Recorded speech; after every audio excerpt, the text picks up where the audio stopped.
Dear students, we will see about mutual induction. As we know, self induction म्हणजेच काय आहे, स्वतःमध्येच change in magnetic flux काय करतो, स्वतःमध्येच induced EMF निर्माण करतो, त्याला आपण सेल्फ इंडक्टन्स म्हणलेला. आता ह्याच्यामध्ये आपण काय केलं इथं बघा, म्युच्युअल आहे. म्युच्युअल म्हणजे काय आहे, ह्याच्यामध्ये काय झालेला बदल दुसऱ्यामध्ये आपल्याला आढळतो. एकामध्ये मॅग्नेटिक फ्लक्स मध्ये झालेला बदल दुसऱ्यामध्ये इंड्युस्ड ईएमएफ निर्माण करतो, त्याला काय म्हणायचं, म्युच्युअल म्हणायचं. जसं आपण एका डोळ्यात किडा पडल्यानंतर दुसऱ्या डोळ्यामध्ये ऑटोमॅटिक पाणी येतं किंवा झाकलं जातं, तशाच प्रकारे काय आहे, म्युच्युअल आहे. एकाची प्रतिक्रिया दुसऱ्यामध्ये मिळते, त्याला आपण म्युच्युअल म्हणतो. म्हणजेच काय आहे, ड्यू टू काय इंड्युस्ड ईएमएफ किंवा change in magnetic flux in first coil आणि काय होतं, सेकंड कॉइल मध्ये आपल्याला इंड्युस्ड ईएमएफ झालेला आढळतं, त्याला आपण काय म्हणतो, सेल्फ म्युच्युअल इंडक्शन म्हणतो. Let us consider A case of two coils placed side by side. दोन कॉइल्स आहेत, कॉइल 1 आणि coil 2 are placed side by side as shown in figure. Suppose fixed current I1 flowing through coil 1, ह्यातून I1 current pass होत आहे. इथून काय होतो, I1 current pass होत आहे, pass through coil 1, due to which a magnetic field B1 will be produced in the nearby region. ह्या second coil मध्ये काय होतं, मॅग्नेटिक फील्ड निर्माण होते सराउंडिंग द कॉइल 1. लेट बघा आता, लेट Φ21 म्हणजेच काय आहे, magnetic flux linked with surface area S2. काय linked with the surface area S2 of the coil 2 due to magnetic field B1 आहे. त्यामध्ये B1 मॅग्नेटिक फील्ड निर्माण झालेले आहे. Written as Φ21 is equal to integration of काय, तर integration of S2 आणि B1 dA. This is the small काय आहे, एरिया आहे, wear S2 effective surface area. S2 म्हणजे काय आहे, इफेक्टिव्ह सरफेस एरिया आहे, enclosed by coil 2. The coils are fixed. Then Φ12 बघा, Φ21 is directly proportional to I1. म्हणजे काय आहे, जसा करंट वाढत जाईल तसं मॅग्नेटिक फ्लक्स वाढत जातं, किंवा magnetic change in magnetic flux is directly proportional to the current in the coil. एकामध्ये काय झालेलं आहे, बदल झाला तर दुसऱ्यामध्ये काय होतो, मॅग्नेटिक फील्ड निर्माण होते, किंवा एकामध्ये करंट निर्माण झाला तर दुसऱ्यामध्ये मॅग्नेटिक फील्ड निर्माण होते. पहिल्यामध्ये जर चेंज इन मॅग्नेटिक फ्लक्स झाला तर दुसऱ्यामध्ये काय होतो, करंट निर्माण होतं, त्याला आपण काय म्हणतो, म्युच्युअल इंडक्शन म्हणतो. आणि त्यामध्ये आपण बघा, Φ21 is equal to constant into I1. आता इथं काय सांगितलं आपल्याला, बरोबर M21 I1. This is our equation 2. Φ21 this is our equation 2. आता ह्याच्यामध्ये आपल्याला काय सांगता येईल, त्याला इक्वेशन नंबर 1 आणि याला इक्वेशन नंबर 2. आता याच्यामध्ये बघा, इथं काय झालेलं आहे, M21 काय सांगितलं आपण, प्रोपोर्शनॅलिटी कॉन्स्टंट आहे. काय, M21 is proportionality constant and called as coefficient of mutual induction. काय म्हणायचं, where μ21 proportionality constant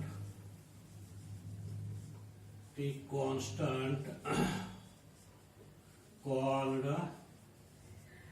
coefficient of mutual inductance. हे काय मिळालं आपल्याला, म्यू काय M21 मिळालेलं आहे. of the coil 2 with respect to coil 1. Inductance of the coil 2 with respect to coil 1. अशा प्रकारचं this is the M21 is the proportionality constant आहे, त्याला आपण coefficient of mutual induction म्हणतो. Suppose I1 changes slowly with time, then magnetic field P1 in coil in the same way as it would be related for steady current. The magnetic flux phi21 will change in proportion as I. म्हणजेच काय आहे आपल्याला माहित आहे I21 is directly proportional to the I1. I1 मध्ये झालेला change हा आपल्याला कॉइल 2 मध्ये मिळतं किंवा फर्स्ट मध्ये झालेला चेंज कॉइल 2 मध्ये ऑब्झर्व करता येतं किंवा कॉइल फर्स्ट मध्ये सेकंड मध्ये झालेला चेंज आपल्याला फर्स्ट मध्ये ऑब्झर्व करता येतं. त्याला आपण काय म्हणतो म्युच्युअल इंडक्शन म्हणतो. The magnetic flux phi21 changes in proportion as I1 changes. The induced EMF in coil will be written as बघा induced EMF in the coil 2. आता करंट कशातून पास झालेला आहे कॉइल पास फर्स्ट मधून झालेला आहे, coil 1 मधून करंट पास झालेला आहे. तर इंड्युस्ड ईएमएफ आपल्याला कुठे मिळालेला आहे कॉइल 2 मध्ये मिळालेला आहे. त्याचं इंड्युस्ड ईएमएफ बरोबर काय म्हणता येतं मायनस d∅21 बाय dt किंवा ह्याला आपण minus M21 di1 bye dt सांगतो. वेर इथे आणि पुन्हा काय म्हणता येतंय now we allow I2 to flow through coil 2. On account of this current, magnetic flux phi2 phi12 is linked with the coil, obviously proportional to I2. बघा आता हे दोन्ही मध्ये I21 directly proportional to I1 आहे, I12 phi12 is directly proportional to I2 आहे. Therefore phi12 is directly proportional to I2 किंवा phi12 is equal to M12 I2 किंवा M12 is equal to phi12 divided by I2. This is our equation number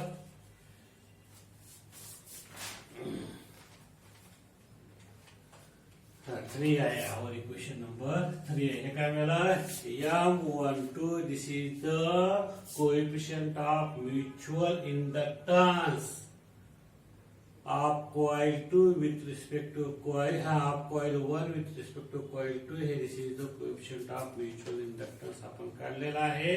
M12 is known as coefficient of mutual inductance of the coil 1 with respect to coil 2. The induced EMF in coil will be by induced EMF.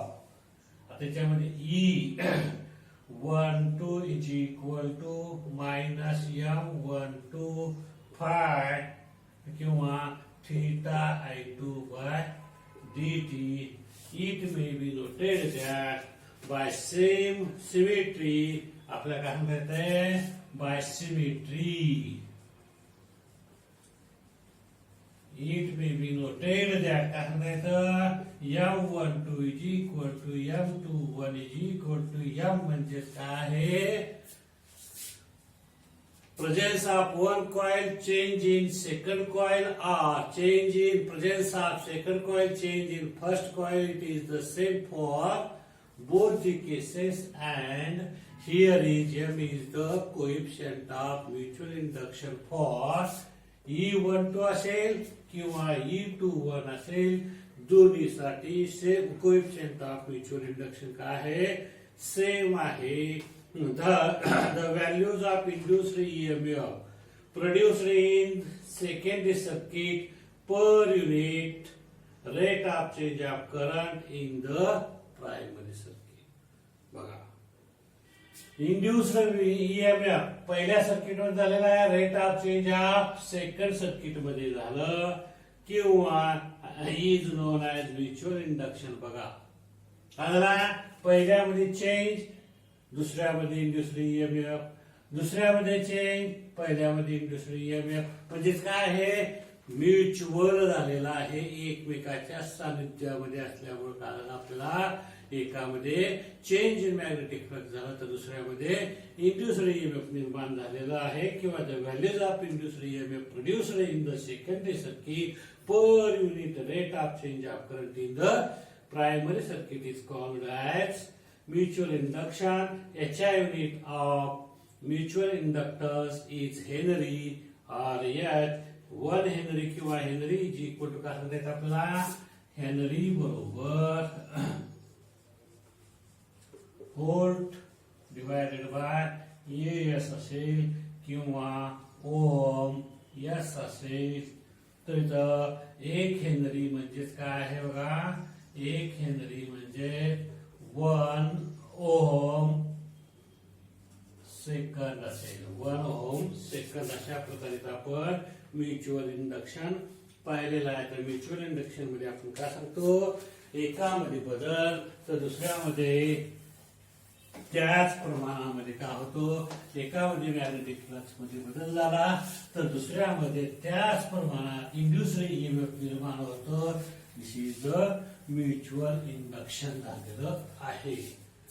Now we see about coefficient of coupling between. बघा, coefficient of coupling between. Coupling म्हणजे जोड घालणे किंवा सांगड घालणे. Between two circuit, दोन circuit मध्ये सांगड घालणे किंवा जोड घालणे आपण सांगतो कपलिंग म्हणतो. आणि तिच्यामध्ये आपण द कोएफिशिएंट ऑफ कपलिंग. बघा, कोएफिशिएंट ऑफ कपलिंग काय आहे, कोएफिशिएंट ऑफ कपलिंग कशाने दाखवायचं, के न दाखवायचं. कशानं, के न. Is measure of portion of flux that reaches coil 2. हे काय आहे, के म्हणजे काय. आता तर कपलिंग काय पाहिलं आपण, कॉइल 1 आणि कॉइल 2 मध्ये कपलिंग पाहिलेलं आहे. आणि which measures portion of flux that reaches coil first to coil 2. ह्याला आपण काय म्हणतो, कोएफिशिएंट ऑफ कपलिंग म्हणतो. Which measures the portion of flux. Coupling काय करतं, measures the portion of flux that reaches coil 2 which is in the velocity of coil. The greater is the coefficient of coupling, greater will be the mutual inductance. बघा, K greater तर काय होतं, M is also greater. greater coupling असेल तर काय असेल इथं, coefficient of mutual induction also greater असतो. greater will be the mutual inductance. Inductance of any circuit is proportional to induced voltage it can develop. This is equally true for mutual inductance. म्हणजेच काय आहे, this is the coefficient of mutual inductance is directly proportional to the काय आहे, induced EMF in first coil due to second coil किंवा with respect to त्याच्यामध्ये in second coil with respect to first coil induced EMF developed in second coil due to the portion of the flux from coil reaching coil 2. But induced EMF is also proportional to. बघा, is also proportional to. कशाला proportional आहे, directly proportional to the N2 K5 आता N2 काय तर number of turns आहे, काय तर number of turns. म्हणजे काय होतं, बट आपल्याला काय माहित आहे phi1 directly proportional to n1 आहे. देअरफॉर आपण इथं काय सांगू शकतो E21 directly proportional to n2 kn1. Also L is directly proportional to n square and n is directly proportional to square root L असतो. म्हणजे काय number of turns is directly proportional to the square root of self inductance. Coefficient of self inductance, that is therefore n1 n2 directly proportional to square root L1 square root L2 किंवा square root L1 L2. This is the number of turns. त्याच्यावर काय सांगता येतं बघा number of turns is directly proportional to the square root of coefficient of self inductance. आता याच्यावर आपल्याला काय सांगता येईल replacing E12 with M, therefore M is equal to काय सांगता येतं k square root L1 L2. This is our equation number 1 असेल. k usually less than unity का असतो less than unity असतो. if k is equal to 1 बघा if k is equal to 1 बघा k ची किंमत 1 असेल म्हणजे कोएफिशिएंट ऑफ कपलिंग ची किंमत जर 1 असेल कॉइल्स आर परफेक्टली कपल्ड असतात. कॉइल्स आर परफेक्टली कपल्ड असतात आणि m is equal to square root L1 L2 याच्यामध्ये काय असतं k ची किंमत 1 असते म्हणजे कॉइल्स आर परफेक्टली काय आहे तर कपल्ड आहेत. आता याच्यामध्ये आपण काही केसेस पाहू. बघा आता काय सांगता येईल बघा 1 if k greater than 0.5 coils are tightly coupled. केव्हा आहे when coefficient of coupling is greater than 0.5 the two coils are tightly coupled. एकमेकाला tightly coupled असतात. त्यानंतर दुसरं if k less than 0.5 the two coils are loosely coupled. बघा coefficient of coupling वर अवलंबून आहे. दोन्ही कॉइल्स कसे आहेत टाईट आहेत किंवा लूज आहेत किंवा त्याच्यामध्ये बघा 3 नंबरचा आपल्याला काय सांगता येतं if L1 is equal to L2 then the self inductance L coupled with itself. बघा L is coupled itself स्वतःहून कपल्ड असतो किंवा L1 is equal to L2 असतो with mutual induction काय itself with mutual inductance. therefore M is equal to काय सांगता येतं square root L1 L2 बरोबर square root L into L is equal to square root L square is equal to L. आता काय झालं इथं coefficient of mutual induction is equal to coefficient of self induction हे दोन्ही झालं तेव्हा केव्हा आहे L1 is equal to L2 असतील L is coupled itself with mutual induction म्हणजे काय होतो L is equal to M किंवा M is equal to L होतो. it may not be always desirable to have a large value of mutual inductance only for transformer but not for home appliances. हे कशासाठी असू शकतं फक्त transformer. आता transformer म्हणजेच काय तर एनर्जी स्टोअर्ड केली जाते किंवा ऊर्जा साठवली जाते. आता ही कुठं असते इंडस्ट्रीमध्ये वगैरे असते किंवा आपण साईड बाय रोड्स किंवा रोडच्या बाजूला आपण मोठमोठ्या डीपी असतात. तेच काय तर एक प्रकारचे ट्रान्सफॉर्मर असतात. त्याच्यामध्ये काय असतं mutual inductance is equal to self inductance असतो. Only for transformer but not for home appliances such as electric clothes dryer. To minimise M The heating coils are counter wound so that their magnetic fields cancel one another and reduce SM with the case of the dryer. Theoretically, the coupling between two coils Theoretically, the coupling between two coils is never perfect Theoretically, कधीही never perfect नसते. If two coils are wound on a common iron coil, the coefficient of coupling can be considered as unity. Iron coil असेल, का असेल? Coils are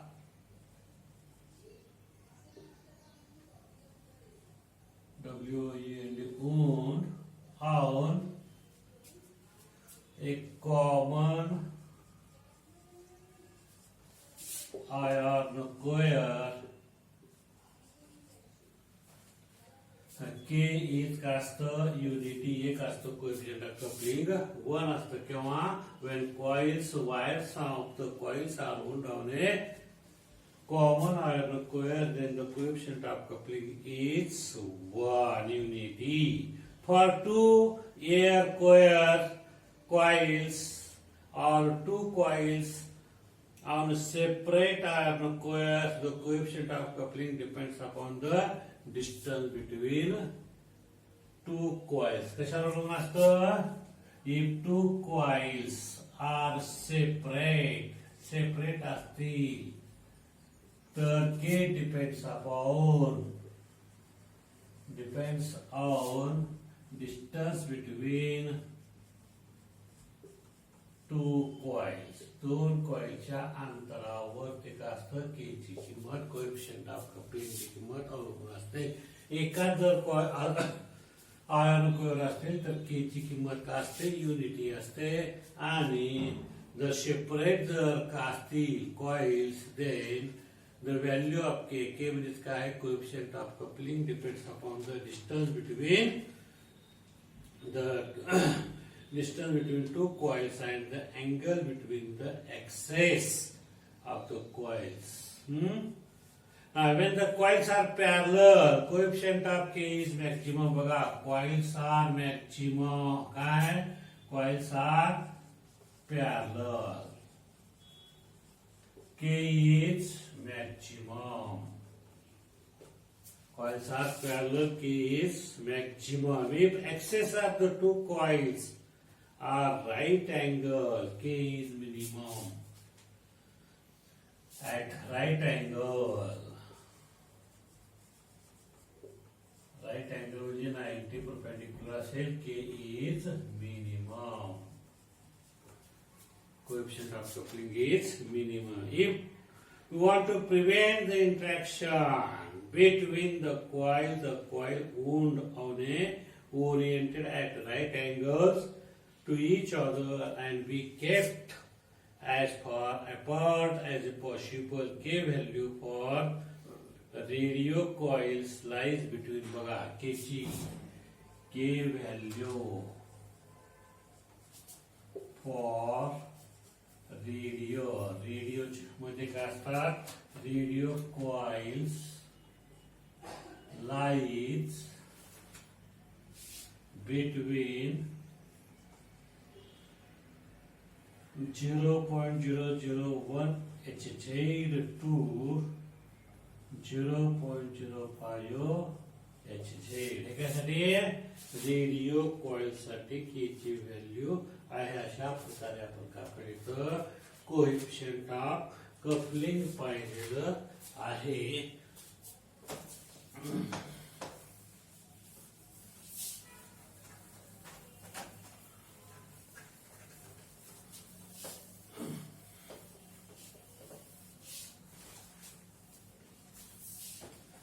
त्याच्यानंतर एक transformer आहे.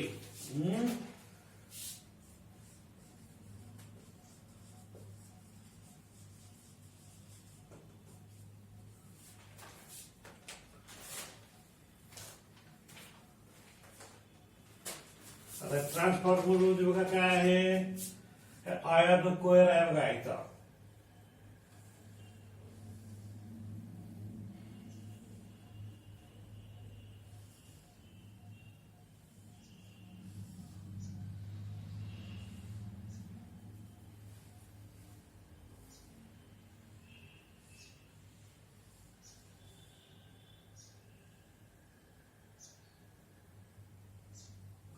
हे primary coil.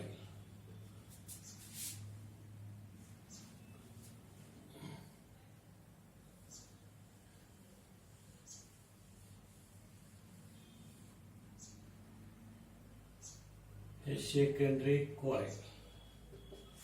त्याच्यानंतर तिथं आयर्न कोयर आहे.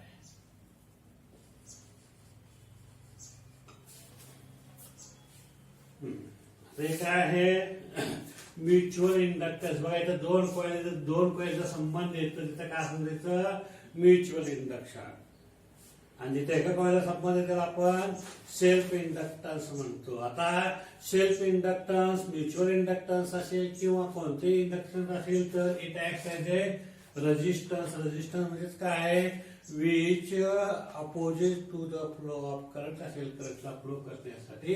तशाच प्रकारे इथं काय आहे, कोएफिशियंट ऑफ सेल्फ इंडक्टन्स आहे, कोएफिशियंट ऑफ म्युच्युअल इंडक्टन्स आहे, विच इज ऑल्सो हे रेजिस्टन्स टाइप आहे. आता याच्यामध्ये बघा mutual inductance is the basis of all the transformer. आता याच्यामध्ये दोन कॉइल्स आहेत, प्रायमरी कॉईल आहे, सेकंडरी कॉईल. आता दोन कॉईलचा संबंध आला त्याला काय म्हणायचं आपण म्युच्युअल इंडक्टन्स म्हणायचं. आता the principle of transformer depends upon mutual inductance. Principle of transformer काय आहे, is nothing but mutual inductance आहे. ह्याच्यामध्ये झालेला बदल तेच आपल्याला ह्याच्यामध्ये ऑब्झर्व करता येतं. ह्याच्यामध्ये आपल्याला मॅग्नेटिक फ्लक्स मध्ये बदल झाला तर ह्याच्यामध्ये इंड्युस्ड ईएमएफ निर्माण होतो. ह्याच्यामध्ये आपल्याला मॅग्नेटिक फ्लक्स निर्माण झालेला असेल तर चेंज झालेला असेल तर ह्याच्यामध्ये आपल्याला इंड्युस्ड ईएमएफ निर्माण होतो. म्हणजेच काय होतं त्याच्यामध्ये हे this is the principle of transformer. म्हणजेच काय आहे म्युच्युअल इंडक्टन्स आहे, is the basis of all types of transformer. Transformer is a device used for changing the voltage of AC alternating current from low value to high value. बघा काय करतो त्याच्यामध्ये to change. Transformer काय करतं to change the voltage of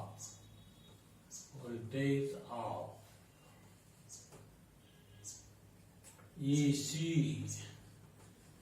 alternating current from low value to high value.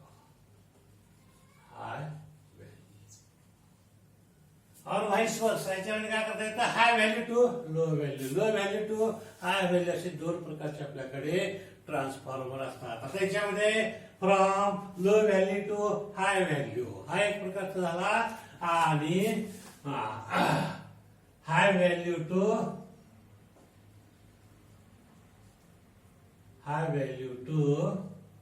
Low value हा एक प्रकारचा झाला. म्हणजे दोन प्रकारचे ट्रान्सफॉर्मर आहेत.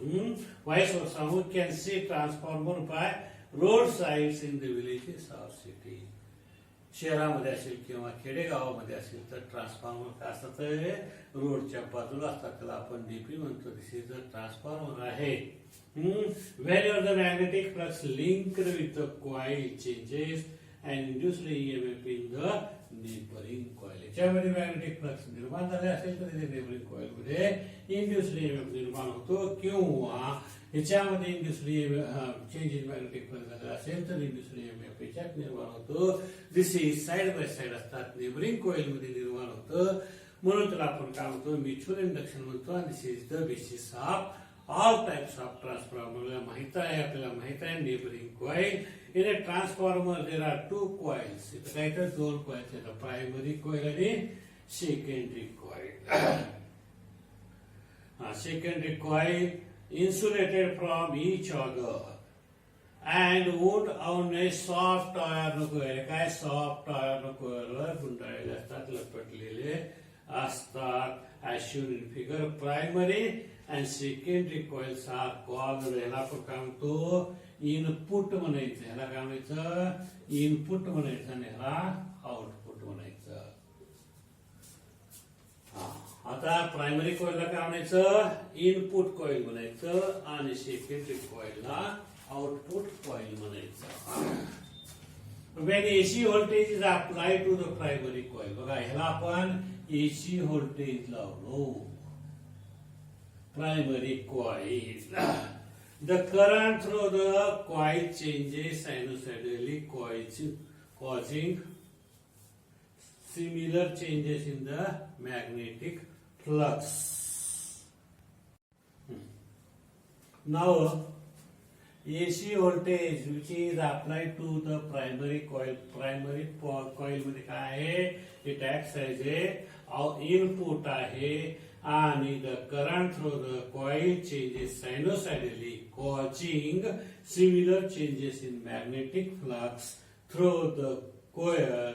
As the changing magnetic flux linked with both coils, primary and secondary, EMF is induced in each coil. The magnetic flux linked with the coil depends upon the number of turns. बघा त्याच्यामध्ये primary मध्ये कमी turns आहेत आणि secondary मध्ये जास्त turns दाखवलेले आहेत. म्हणजे कशाला अवलंबून असतं, the magnetic flux linked with the coil depends upon the number of turns in the coil. Let phi बघा आता काय आहे, let phi is the magnetic flux linked per turn with both coils. काय आहे, magnetic flux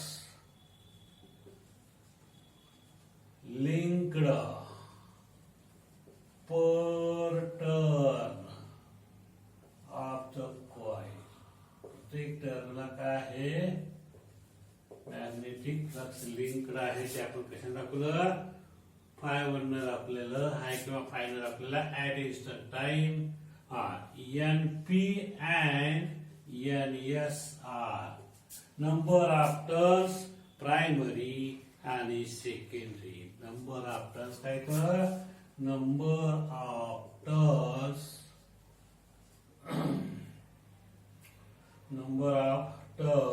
in primary and secondary coil respectively NP आणि NS दाखवलेलं आहे. Then at the instant T, the magnetic flux linked with the primary coil. बघा magnetic flux linked with primary coil is equal to NP phi and with secondary coil. बघा आता हे secondary coil NS phi. आता याच्यामध्ये आता primary आणि secondary मध्ये magnetic flux link दाखवलेला आपल्याला. नंबर ऑफ NS आणि NP are the number of turns in the secondary and primary coil. The induced EMF in primary and secondary value बघा, induced EMF in primary is equal to काय होतं, minus d phi p divided by dt is equal to NP minus NP d phi by dt. This is the induced EMF produced in the primary coil, and in secondary coil both minus d phi d s divided by dt is equal to minus ns d phi by dt. ह्या दोन्हीवरून आपल्याला काय सांगता येतं, ES divided by EP. ES ची किंमत काय, minus NS d phi bye dt divided by minus NP d phi bye dt. हे कटून गेले मायनस मायनस प्लस म्हणजे काय मिळालं आपल्याला, NS divided by NP. This is the ratio of कशाचा आहे, EMF induced in primary coil with respect to किंवा with secondary coil. आता हे काय आहे, वेळ द रेशिओ बघा त्याच्यामध्ये आपल्याला NS भागिले NP मिळालेलं आहे. किंवा इथं आपण काय सांगता येतं, द रेशिओ काय म्हणायचं, the ratio NS divided by NP is काय आहे, ट्रान्सफॉर्मर रेशिओ म्हणायचं. काय म्हणायचं, ट्रान्सफॉर्मर रेशिओ म्हणायचं. कशाला, NS भागिले NP ला. Of the transformer equation 1 gives the equation for transformer for an ideal transformer. बघा, फॉर आयडियल ट्रान्सफॉर्मर काय असतं? आयडियल म्हणजे काय आहे? ह्याच्यामध्ये input power is equal to काय मिळायला पाहिजे? आउटपुट पॉवर मिळाले त्याला आपण काय म्हणतो? आयडियल. जेवढं खाऊ वाटलं तेवढं आपल्याला रिझल्ट मिळतं, त्याला आपण काय म्हणायचं? आयडियल म्हणायचं. म्हणजे input power is equal to output power, त्याला आपण आयडियल म्हणायचं. काय म्हणायचं? आयडियल ट्रान्सफॉर्मर म्हणायचं. कशासाठी? फॉर आयडियल ट्रान्सफॉर्मर साठी input power is equal to output power असतं. म्हणजे EPIP बरोबर काय असतं? ESIS म्हणजे ES डिवायडेड बाय EP बरोबर IP डिवायडेड बाय IS. हे काय झालं? आयडियल ट्रान्सफॉर्मर साठी झालं. From equation 1 and 2 we get from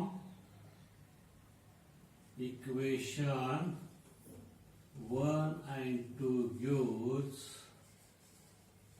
काय देतं आपल्याला? ES by EP बरोबर NS by NP is equal to IP divided by IS. Equation number 3 लिहायचं. आणि आता ह्याच्यामध्ये आपल्याला काय सांगता येतं? आता केस 1 बघायचं. बघा, त्याच्यामध्ये केस 1 याच्यामध्ये आपण NS ग्रेटर दॅन NP असतील तर दोन प्रकारचे ट्रान्सफॉर्मर सांगितले आहे तुम्हाला. पहिला आहे NS ग्रेटर दॅन NP म्हणजेच काय होतं? याच्यामध्ये ES ग्रेटर दॅन EP होतो. त्यालाच काय म्हणायचं? स्टेप अप ट्रान्सफॉर्मर म्हणायचं. ट्रान्सफॉर्मर. आणि IP greater than IS current in primary coil is more than current in secondary coil. हे कशामध्ये मिळालं? स्टेप अप ट्रान्सफॉर्मर मध्ये. त्याच्यानंतर केस 2 मध्ये काय सांगता येईल आपल्याला? NS लेस दॅन NP म्हणजेच आपल्याला ES लेस दॅन EP याला काय म्हणायचं? स्टेप डाऊन ट्रान्सफॉर्मर म्हणायचं. डाऊन ट्रान्सफॉर्मर म्हणजे त्याच्यामध्ये काय होतं? IP ग्रेटर दॅन किंवा लेस दॅन IS असतं किंवा IS ग्रेटर दॅन IP असतं. म्हणजेच current in primary coil is less than that in secondary coil. अशा प्रकारे आपला हा चॅप्टर संपलेला आहे. नेक्स्ट लेक्चर मध्ये आपण MCQ आणि न्यूमेरिकल पाहू.